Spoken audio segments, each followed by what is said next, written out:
The term sadism is not unknown.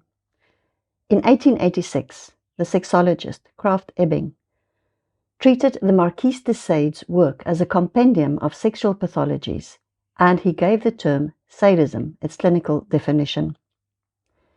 Now, Dr. Delroy Paulhaus is a professor at the University of British Columbia, and together with Kevin Williams, they are co-founders of the Dark Tetrad, which is a psychological theory on personality developed in 2002.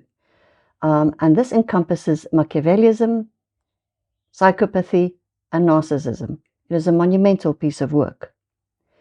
In a 2023 YouTube, Dr. Jordan Peterson interviews Dr. Delroy Paulhaus on how he expanded the Dark Triad into the Dark Tetrad to incorporate a sadistic personality. Please watch it. In this video, Dr. Paulhaus explains how he observed sadism breaking out in contact sport when people are watching and wallowing in the fights that sporadically erupt. He also watched people playing violent video games and watching violent movies and watching television series. Now, globally, violence amongst football fans, and especially in South Africa during rugby games, is not uncommon. Spectators in the front rows of the boxing matches are often delirious when the blood splatters all over them. In my opinion, we need to differentiate between sadism and violence. Violence is a sudden, impulsive explosion of anger. It is a bloodlust. An ancient warrior hacking the body of his enemy to death on a battlefield, that is violent. The action is out of control, it is fueled by rage, and it is executed in the heat of the moment. It could be provoked, such as in road rage, or unprovoked, just because tempers are flaring. Sadism, on the other hand, is controlled. It is calculated, it is precise, and chillingly prolonged. The execution is cold. It's cold-blooded and it is deliberate. It can be physical, sexual, and psychological. Now, the Diagnostic Statistical Manual of the American Psychiatric Association refers to sexual sadism disorders, which is a paraphilia, as the recurrent and intense sexual arousal from the physical or psychological suffering, urges, or behaviors. Now, the serial killers Ted Bundy and Ian Brady, they both admitted that they were reading and admiring de Sade's work. Who was the Marquis de Sade? Donatien Alphonse François, the Marquis de Sade, was an 18th century French nobleman and author who wrote several books when he was imprisoned for sex crimes, blasphemy, and pornography. His corpus contains graphic descriptions ranging from acts such as blasphemy, sexual intercourse, incest, sodomy, flagellation, coprophilia, necrophilia, and the rape, torture, and murder of adults and children, interspersed with politics, religion, sexuality, and philosophy. Alarmingly, he wrote from experience. Beginning at the age of 23, he abducted and flagellated a prostitute, and he was since then, the Marquis de Sade was imprisoned initially for short periods, for short stints, although later in his life, de Sade played cat and mouse with the authorities and he was committed and released from prisons and asylums like a revolving door. But each time the sentence was longer. He was even imprisoned in the Bastille for years, but he was moved to an asylum 2 days before the outbreak of the French Revolution by the storming of the Bastille on the 14th of July, 1789. On the day that he was to face the guillotine, on the 27th of July, 1794, his nemesis, Robespierre, and his supporters fell from power, ending the reign of terror and paving the way for de Sade's release once again, but not for long. Now, neither prison nor asylum acted as a deterrent, for whenever de Sade was out of prison, he did not stop acting out his sexual fantasies. De Sade wrote many of his works during his spates of long imprisonment, such as 120 Days of Sodom, and in April 1807, he completed the La Journée de Florbel, which is a 10-volume libertine novel. Only his death on the 2nd of December 1814, due to prostrating gangrenous fever, released him from prison forever. South African serial killer Moses Sithole is a case study of when the Dark Tetrad becomes darker. For not only did he inflict physical pain, he was also a master at inflicting psychological pain.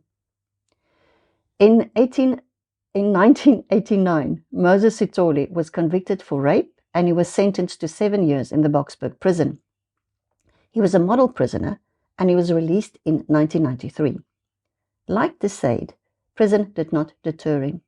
On the contrary, he escalated to murder. A month after his release, the first body was discovered in Atteridgeville. From August 1994 until July 1995, he left 10 bodies in Atteridgeville. From May 1995, he left 5 bodies in the Onderstepoort Roslyn Bonnecourt cluster. And on 19th September 1995, I will never forget the day, we discovered a total of 11 bodies in the veld in front of the Boksburg prison where he was previously incarcerated. They were in different stages of decomposition, clearly indicating that he'd left them there over a period of months. Now, what was so alarming on this crime scene was that they were all lying within walking distance of each other. Only when I observed this cluster of bodies on one day all together did the penny drop, which I had missed on the other crime scenes because we processed them one by one on different days. Now, the close proximity of these bodies at the different 3 locations revealed to me the magnitude of Moses' ability at inflicting psychological torture on his victims.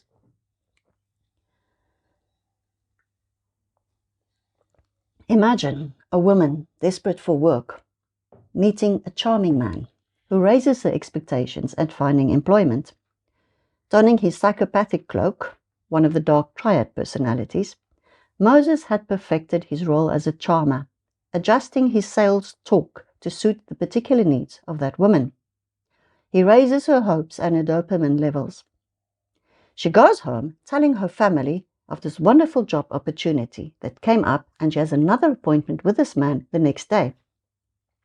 When she meets him for the second time, she's dressed up in her finery. She is so pumped up with adrenaline and with dopamine and anticipation that this overrides her instinct to warn her into not getting into a car with a strange man. I'm not sure whether Moses took the women there during the day or the night. I suspect it might have been roundabout in the late afternoon at sunset. These women clearly walked towards their deaths. Most of them were still wearing their shoes and their finery as they dressed up for their last interview. What pretense he had in convincing them to walk with him, I'm not sure either, but he was very charming. But he must have parked his car very close to the previous bodies. Suddenly, this woman is confronted with one or more decomposing bodies, intestines bulging out of torn, rotten flesh, maggots, flies, stench, faces eaten by insects and animals, and the signs of bondage, ligatures around their necks, their hands, and their feet. She screams. He smiles. This is psychological sadism, equivalent to a torturer slowly unpacking his instruments of torture in full view of a bound victim. It differed greatly from fans experiencing a bloodlust when they're watching a violent fight during contact sports. Wouldn't you agree? Violence is fire. It erupts, it rages and consumes, and then it is over. Sadism is ice. It takes time and planning, and it is fueled by fantasy. In my video next week, I discuss sadistic fantasies. If you like these videos, please give us your thumbs up and please subscribe and read the articles on my website, nikkipistorius.co.za. If you are a student, an academic, or a professional, or just seriously interested in the criminal mind, then please subscribe to my Patreon community by clicking on the link in the description below. You will find in-depth articles and educational videos on my Patreon community. Thank you.